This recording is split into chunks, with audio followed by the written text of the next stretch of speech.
क्या आपने कभी सोचा है, एक चमकती दमकती सुपरस्टार अचानक सब कुछ छोड़कर क्यों चली जाती है? क्या कोई ऐसा राज था जो मीनाक्षी शेषाद्री ने अब तक दुनिया से छुपा रखा है? क्या किसी अधूरी मोहब्बत ने उनके करियर को बदल दिया? क्या कुमार सानू से एक छुपा हुआ रिश्ता मीनाक्षी शेषाद्री के करियर का सबसे बड़ा मोड़ बन गया? या फिर चकाचौंध भरी इस दुनिया से थककर उन्होंने खुद एक नई जिंदगी चुनी? लेकिन रुकिए, क्या आप जानते हैं कि मीनाक्षी शेषाद्री का असली नाम शशिकला था? हाँ, वही शशिकला, एक साधारण भारतीय लड़की जिसने अपने सपनों की उड़ान के लिए अपना नाम भी बदल लिया। कैसे शशिकला बनी मीनाक्षी और कैसे उन्होंने बॉलीवुड पर राज किया, आज हम आपको पूरी कहानी सुनाएंगे। लेकिन उससे पहले, आप बॉलीवुड की ऐसी अनसुनी और दिलचस्प कहानियां सुनना चाहते हैं तो जल्दी से हमारे चैनल को सब्सक्राइब कर लीजिए और इस वीडियो को लाइक करना ना भूलिए। आपके सपोर्ट से ही हम और भी शानदार कहानियां लेकर आते रहेंगे। चलिए अब शुरू करते हैं मीनाक्षी शेषाद्री की शानदार लेकिन रहस्यमयी कहानी।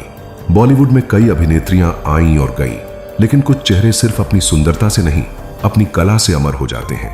मीनाक्षी शेषाद्री भी उन्हीं नामों में एक हैं। 80 और 90 के दशक में उन्होंने अपनी खूबसूरती, ग्रेस और एक्टिंग से पूरे बॉलीवुड को अपना दीवाना बना लिया था। सिर्फ 17 साल की उम्र में मिस इंडिया का खिताब जीतने वाली इस अदाकारा ने जब बड़े पर्दे पर कदम रखा तो सभी ने यही सोचा, यह लड़की सिर्फ खूबसूरती का चेहरा है। लेकिन जब उन्होंने हीरो फिल्म में जैकी श्रॉफ के साथ रोमांस किया, घायल में अपनी दमदार एक्टिंग दिखाई और दामिनी में पूरी दुनिया को अपना दीवाना बना दिया, तब सबको मानना पड़ा कि मीनाक्षी सिर्फ सुंदर नहीं बल्कि टैलेंट की जीती जागती मिसाल है।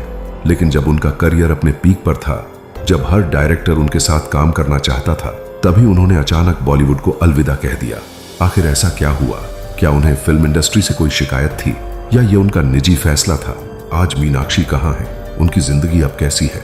क्यों उन्होंने ग्लैमर की दुनिया से दूरी बना ली? जानिए इस वीडियो में। 16 नवंबर 1963 को झारखंड के सिंदरी में एक तमिल ब्राह्मण परिवार में जन्मी शशिकला बचपन से ही एक साधारण माहौल में बड़ी हुई।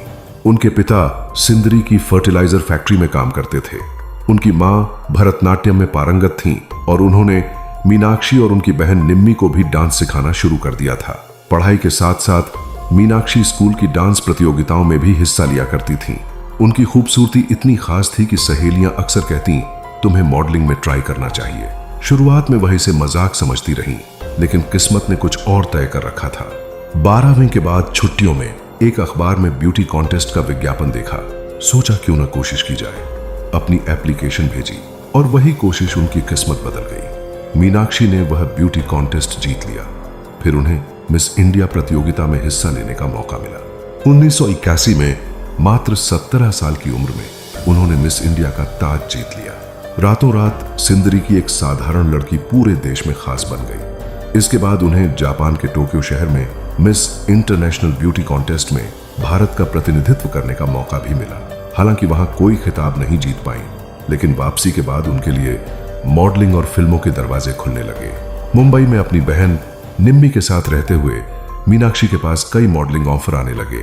इसी बीच एक दिन उन्हें मनोज कुमार का फोन आया। मनोज कुमार उन्हें अपनी फिल्म के लिए लेना चाहते थे। मीनाक्षी मिलने गई। सोचती थी स्क्रीन टेस्ट देना होगा, लेकिन मनोज कुमार ने कहा, मुझे पूरा यकीन है तुम शानदार एक्ट्रेस बनोगी, स्क्रीन टेस्ट की कोई जरूरत नहीं। यह सुनकर मीनाक्षी के दिल को बहुत खुशी मिली। हालांकि तुरंत हामी नहीं भरी। वह दिल्ली गई, माता पिता से सलाह ली। जब परिवार ने सहमति दी, तब वापस मुंबई आकर फिल्म साइन की, पेंटर बाबू। इसी दौरान सुभाष घई ने उन्हें अपनी फिल्म हीरो के लिए साइन किया। सुभाष घई के कहने पर ही शशिकला ने अपना नाम बदला और बनी मीनाक्षी शेषाद्री। पेंटर बाबू बॉक्स ऑफिस पर कुछ खास नहीं चली, लेकिन हीरो सुपरहिट रही। जैकी श्रॉफ और मीनाक्षी की जोड़ी ने लोगों का दिल जीत लिया। फिल्म के गाने और कहानी जबरदस्त हिट हुए। हीरो की सफलता के बाद मीनाक्षी ने कभी पीछे मुड़कर नहीं देखा। उन्होंने राजेश खन्ना, अमिताभ बच्चन, जितेंद्र, अनिल कपूर जैसे दिग्गजों के साथ काम किया। आवारा बाप, शहंशाह, मेरी जंग, घायल, सत्यमेव जयते, घातक जैसी कई चर्चित फिल्मों में उन्होंने अपनी छाप छोड़ी।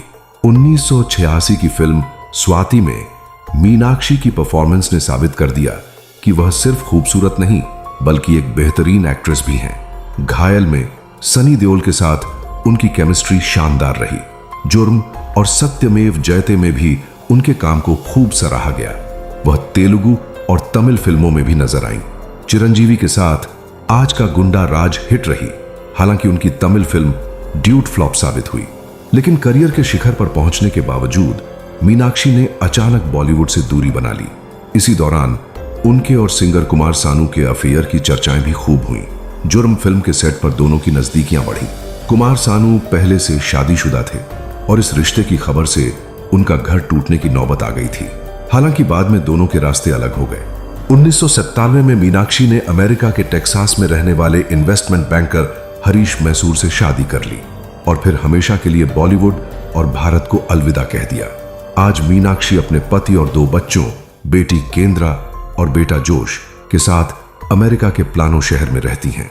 चेरिश डांस स्कूल नाम से एक डांस इंस्टीट्यूट खोला है, जहां वह बच्चों को भरतनाट्यम, कुचिपुड़ी, कथक और ओडिसी जैसे भारतीय शास्त्रीय नृत्य सिखाती हैं। बॉलीवुड की चकाचौंध से दूर मीनाक्षी अब एक शांत, सुखी और संतुलित जीवन जी रही हैं। लेकिन उनकी कहानियां, उनकी फिल्में, उनका हुनर आज भी हमारे दिलों में जिंदा है।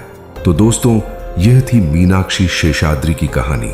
एक ऐसी अभिनेत्री जिसने खुद की पहचान बनाई, अपनी शर्तों पर जिंदगी जी और सही वक्त पर सही फैसला लिया। क्या आपको भी लगता है कि अगर मीनाक्षी आज बॉलीवुड में होती तो वह नंबर 1 एक्ट्रेस होती, या फिर उनका बॉलीवुड छोड़ने का फैसला सही था? अपने विचार हमें कमेंट में जरूर बताइए। मीनाक्षी की कहानी ने अगर आपको सोचने पर मजबूर किया तो अगली कहानी आपको चुप करा देगी। अगर आप विवाह फिल्म की हीरोइन अमृता राव की वो सच्चाई जानना चाहते हैं जो कभी पर्दे पर पूरी नहीं दिखी, तो स्क्रीन पर दिख रही इस कहानी को जरूर देखिए। और अगर ऐसे ही सच आप जानना चाहते हैं तो चैनल को जरूर सब्सक्राइब कीजिए, क्योंकि अगली आवाज यहीं से उठेगी।